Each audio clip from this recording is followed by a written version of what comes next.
ትናንትና የተካሄደው ታላቁ ሩጫ በኢትዮጵያ ብዙ ሁነቶችን ያስተናግዶ አልፏል። እንግዲህ በርካታ ነገሮች ተስተውለዋል።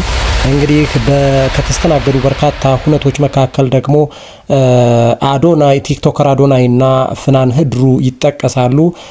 በተለይ ፍናን ህድሩና ቲክቶከር አዶናይ እንግዲህ መድረኩን አሁንም በማህበራዊ ሚዲያውን ተቆጣጥረውታል። እነዚህ ቲክቶከሮች አርቲስትና ቲክቶከሮች በርካታ ሁነቶችን በርካታ ጉዳዮች እየተነሱባቸው ይገኛል። እንግዲህ የአርቲስት ፍናን ህድሩን ጉዳይ ስናነሳ ፍናን ህድሩ ባለፈው ሳምንት ሽምግልና ተልኮ ለ8 ዓመታት በፍቅር አብራ ከቆየችው የፍቅር ጓደኛዋ ጋር አብራ ለመሆን ትዳር ለመመስረት እንግዲህ ሽምግልና ተልኮ ወደ ትዳር እያመራች እንደሆነ ይታወቃል። ነገር ግን ይህ ጉዳይ ያልተዋጠላቸው የኢትዮጵያ ወጣቶች በታላቁ ሩጫ በኢትዮጵያ ላይ ስሟን ከፍ አድርገው አንስተውታል። ይህ ሊሆን አይችልም፣ ውሸት ነው እያሉ ስሟን በሰፊው ሲያነሱት ተስተውሏል። እንግዲህ ይህ ጉዳይ አንድና ሁለት ሰው ያነሳው ሳይሆን በርካታ ወጣቶች ሰብሰብ ብለው ስሟን ባለማየሁ እሸቴ ሙዚቃ እየዘመሩ እየዘፈኑ ከፍ አድርገው ሲጠሩ ተስተውሏል። እንግዲህ ይህ ጉዳይ ለምንድነው የሚል መነጋገሪያ ሆኗል። እንግዲህ ይህ ጉዳይ ፍናን ህድሩ በኢትዮጵያ ወጣቶች በጣም ተወዳጅ እንደሆነች ማሳያ ነው እየተባለ ነው። እንግዲህ ምን ያክል ቢወዷት ነው በዚህ በታላቁ ሩጫ በኢትዮጵያ ላይ ስሟን ከፍ አድርገው ያነሱት በዚህ ልክ የሚሉ መነጋገሪያ ወሬዎች በርክተዋል። እንግዲህ እንደዚህ ስለሆነች እንግዲህ ፍናን ህድሩ ልትኮራ ይገባል። ምክንያቱም ኢትዮጵያውያን በተሰበሰቡበት መድረክ ላይ ስሟ ከፍ ብሎ መጠራቱ እንግዲህ እጅግ ሊያኮራት ይገባል። ነገር ግን ባለቤቷ ይህንን ጉዳይ አይቶ ሊቀየማት አይገባል። ምክንያቱም እንግዲህ ትዳር ውስጥ ገብታለች። እንግዲህ ለሷ ያላትን ፍቅር የገለጹበት ነው። ሌላ ኔጌቲቭ ወይም ደግሞ አሉታዊ ነገር የለውም። ስለዚህ ፍናን ህድሩ እንግዲህ ያማለይህ ወደ ትዳር ገብታለች። እንግዲህ መልካም ጋብቻ እያልን ወደ ቀጣዩ ፕሮግራም እናልፋለን። እንግዲህ ቀጣዩ ፕሮግራም ደግሞ ቲክቶከር አዶናይ ነው። ቲክቶከር አዶናይ ሰሞኑን በርካታ ጉዳዮች ሲነሱበት ነበር። ከተለያዩ ርዕሰ ጉዳዮች ጋር ተያይዞ ከሰይፉ ፈንታሁን ጋር ባለው ጉዳይ በተለያዩ ጉዳዮች መነጋገሪያ መሆኑ ይታወሳል። አሁንም ትናንትና ቲክቶከር አዶናይ በታላቁ ሩጫ ላይ እንግዲህ መነጋገሪያ ሆኗል። መነጋገሪያ ከሆነባቸው ርዕሰ ጉዳዮች መካከል አንደኛው ከጋርዶቹ ጋር መታየቱ ነው። እንግዲህ ይህ ያልተመቻቸው ሰዎች ቲክቶከር አዶናይን በአደባባይ ሲተቹት ተመልክተናል። ይህ ጉዳይ ትክክል አይደለም። ቲክቶከር አዶናይ ተራ ግለሰብ ነው። እነ ኃይሌ በሮጡበት ሩጫ ላይ እነ ኃይሌ ጋርድ ሳያስፈልጋቸው በሮጡበት መድረክ ላይ ቲክቶከር አዶናይ በጋርድ መታየቱ ትክክል አይደለም። ይህ ክብር አይገባውም የሚሉ ሰዎች በርክተዋል። እንግዲህ ይህንን የተመለከተው ቲክቶከር አዶናይ እኔ ጋርዶችን የምጠቀማቸው ለተለያዩ ነገሮች ነው፣ እናንተ ባላችሁት መንገድ አይደለም።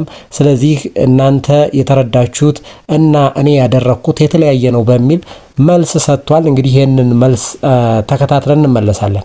አዶናይ ቦዲጋርድ ይዞ መጣ ብላችሁ ለተናደዳችሁ ሰዎች አንድ ነገር ልነግራችሁ ፈልጋለሁ። የቀን በቀን ውሎዬ ብታቁት like honestly የቀን በቀን ውሎዬ ብታቁትና ብትረዱኝ ይላለው። and አንዳንድ ሰው መረዳትም አይፈልግም የሆነ እንከን ለማውጣት የሚጠብቁ ሰዎች አሉ። ለምን እንደሆነ አላውቅም። ለምንድን ነው የወንድማችሁ ውድቀት የምትፈልጉት? አንዳንዶቻችሁ like ምን አድርጌ ነው ገባችሁ አይደለ? ምንም አላረኩኝም እውነት ለመናገር ምንም። ለምንድን ነው anyways ጉረኝነት ከመሰላችሁ እንግዲህ ያው የእናንተ መነጽር ነው። መነጽራችሁ እንግዲህ ላወልቅላችሁ አልችልም። ሁሉም ሰው የየራሱ መነጽር አለው። እነዚህ ቦዲጋርዶች ለምን እንደሚያስፈልጉኝ ልንገራችሁ። አያችሁ ቀን በቀን ውሎዬ በዚህ ቻሪቲ እና ዶኔሽን ምክንያት በጣም ከባድ እየሆነ ነው። ለምን በጣም ብዙ ሰዎች በስልክ ብቻ ሳይሆን በአካልም ይመጣሉ። እኔ ደግሞ እንደ አንድ አዶናይ ማለት ነው የምችለውን ያህል ነው ማድረግ የምችለው እንጂ ለሁሉም ሰው መድረስ አልችልም። ሰው የቀን በቀን ውሎዬ በቃ ልቤ እየደበረኝ ማለት ነው እየጨነቀኝ ምናምን እምቢ እያልኩኝ ሙሉበት ነው ኖ እያልኩኝ ማለት ነው። ቢካዝ በጣም ከመብዛቱ የተነሳ። ከዚህ በተጨማሪ ደግሞ ቲክቶከር አዶናይ በማስተዋል እያዩ የሙዚቃ ኮንሰርት ላይ በሚሊኒየም አዳራሽ እንዲሁ ከጋርዶቹ ጋር ታይቷል።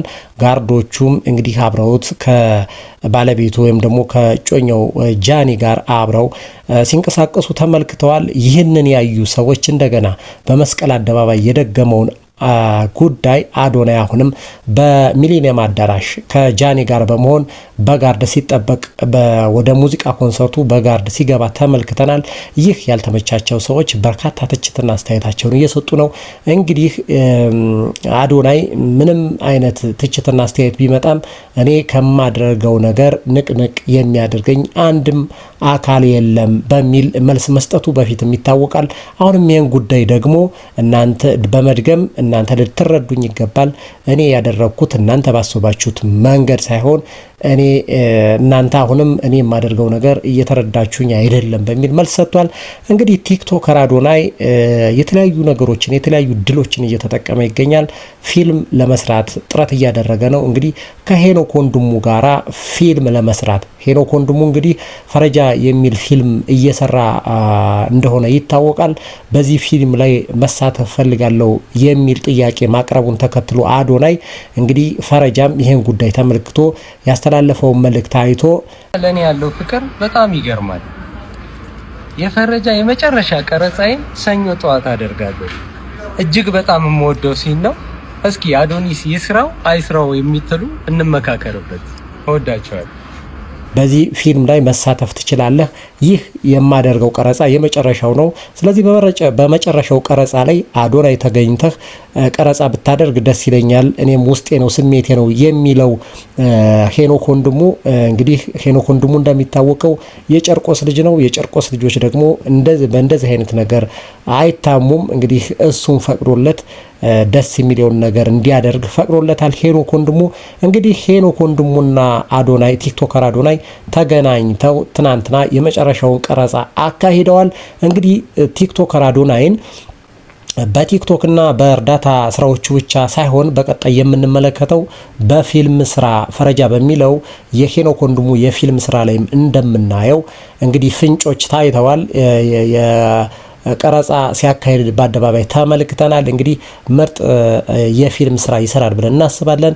እንግዲህ ቲክቶከር አዶናይ ሁሉንም ነገር ለማድረግ ወደ ኋላ አይልም። ያገኘውን እድል ሁሉ ለመጠቀም እንግዲህ በሱ እድሜ ያሉ ልጆች በተለያየ ሱስ ውስጥ ሆነው በደባል ሱስ ውስጥ ሆነው ጊዜያቸውን ሳሳልፉ እንመለከታለን። ነገር ግን ቲክቶከር አዶናይ ባሳለፋቸው ጊዜያቶች በመቆጨት አሁን ታሪክ የሚሰራበት ጊዜ ነው በሚል የተለያዩ ነገሮችን በመሞከር ላይ ይገኛል። እንግዲህ ይህ ጉዳይ እንግዲህ ቲክቶከር አዶናይ ሊያስመሰግነው ይገባል እንጂ ሊያስወቅሰው የሚገባ አይደለም።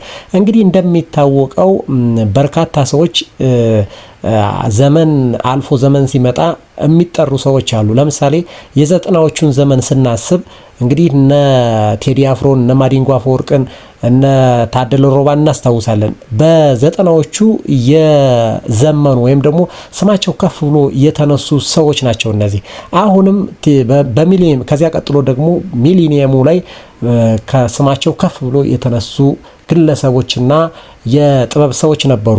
እንግዲህ ይህ ዘመን ይህ ወቅት ደግሞ በዲጂታል ዘመኑ ወይም ደግሞ ቴክኖሎጂው ባመጣው ነገር ተጠቅሞ ቲክቶከር አዶናይ ማህበራዊ ሚዲያውን ተቆጣጥሮታል። ማህበራዊ ሚዲያው ከፍ ካደረጋቸው ሰዎች መካከል ቲክቶከር አዶናይ ይጠቀሳል። ቲክቶከር አዶናይ ደግሞ እንግዲህ በርካታ ተቀባይነትን አግኝቷል። ማህበረሰቡ እንኳን ደህና መጣህ በሚል በርካታ የፍቅርና የደስታ ስሜቱን እያሳየው ይገኛል። ይህ ደግሞ በታላቁ ሩጫ ላይ በመስቀል አደባባይ ትናንትና እንግዲህ በርካታ ደጋፊዎች እንዳሉት ያየነበት ነው። እንግዲህ ሰው የተቀበለውን ሰው አንዳንድ ሰዎች አንቀበልህም የሚል መልስ እየሰጡ ነው።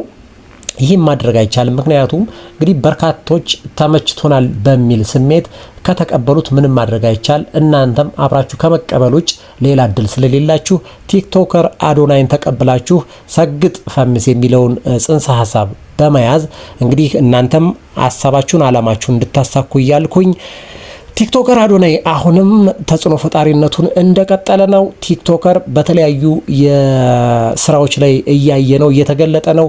ፊልም እየሰራ ነው። የእርዳታ ስራዎች ላይ እያየነው ነው። እንግዲህ በርካታ ስራዎችን እየሰራ ነው፣ እያስደመመን ነው። ቲክቶከር አዶናይ እንግዲህ ወደፊት ምን ሊሆን ይችላል የሚለውን አብረን የምናይ ይሆናል። ነገር ግን እንግዲህ የኢትዮጵያ ሕዝብ መስቀሉንም ማውረዱንም ያውቅበታል። እንግዲህ ቲክቶከር አዶናይ የኢትዮጵያ ሕዝብ በጣም ከፍተኛ ጣራ ላይ ሰቅሎታል፣ ተቀብሎታል፣ አድናቆትን እየቸረው ይገኛል። ነገር ግን ቲክቶከር አዶናይ ይህን አድናቆትና ደስታ ከህዝብ የተሰጠውን ደስታ በአግባቡ መያዝ ካልቻለ ነገ አንድ ነገር ሲደርስበት የኢትዮጵያ ህዝብ ልክ በዚህ ልክ እንደተቀበለው ሁሉ ሊተፈው ስለሚችል የኢትዮጵያን ህዝብ ፍቅር በሚገባ ማስተናገድና መያዝ መጠበቅ አለበት ብዬ አስባለሁ። ከዚያ በተረፈ ቲክቶከር አዶናይ እየሰራው ያለው ስራ በጣም እጅግ ሊያስመሰግነውና ይበል የሚያሰኝ ስራ ነው ብዬ አስባለሁ። ስለዚህ ቲክቶከር አዶናይ በአለህበት ሰላም ይብዛ። ቲክቶከር አዶናይ ሰግጥ ፈምስ እያለን ነው። እንግዲህ ሰግጥ ፈምስ ከዚህ በፊት በሚታወቅባቸው ትርጉሞች ሳይሆን በሌላ ትርጉም እንግዲህ ሰግጥ ፈምስ የሚለው እሳቤ በሌላ ተተርጉሞ ትናንትና እንዳቀረብኩት ፓስተር ቸሬ ባቀረበው መንገድ ሰግጥ ፈምስ የሚለው እሳቤ ፓስተር ቸሬ ተርጉሞት ሰግጥ ፈምስን መጠቀም ያለብን በዚህ መልክ ነው በሚል ትናንትና ባቀረብኩት ፕሮግራም ላይ አይታችሁታል። እንግዲህ ቲክቶከር አዶናይና ጃኒም ያበደ የፍቅር ግንኙነት ላይ ናቸው። እንግዲህ እነሱ እስከ መጨረሻ ምን ሊሆኑ ይችላሉ የሚለውን እንግዲህ ወደፊት የሚገለጥ ሆኖ አሁን ግን ቲክቶከር አዶናይና ቲክቶከር ጃኒ በፍቅር እያበዱ ነው። በተለያዩ ቦታዎች ላይ እየታዩ ነው። እንግዲህ ርዕሰ ጉዳዩም የማህበራዊ ሚዲያውም እነሱን ርዕሰ ጉዳይ እያደረጋቸው ነው። እነሱም ይህን ጉዳይ ወደ ኋላ ሳይሉ ወደፊት እየቀጠሉ ይገኛሉ። እንግዲህ በትናንትናው የታላቁ ሩጫ ላይ በርካታ ነገሮች ተስተናግደዋል። ከነዚህ ርዕሰ ጉዳዮች መካከል ቲክቶከር አዶናይና አርቲስት ፍናን ህድሩ በስማቸው ከፍ ብሎ ተነስቷል። እንግዲህ እነዚህ ሰዎች የተነሳው ስማቸው በበጎ ነው። እንግዲህ ይህ ስማቸው እንዲቀጥል የኛም መልካም ምኞት ነው። ይሄ ፕሮግራም ከተመቻችሁ ቻናሉን ሰብስክራይብ፣ መረጃውን ላይክ እና ሼር በማድረግ መረጃው ለብዙ ሰዎች እንዲደርስ ተባበሩኝ እያልኩ ለዛሬ የነበረን ጊዜ ይህን ይመስል ነበር። ባይ ባይ፣ ቻው ቻው።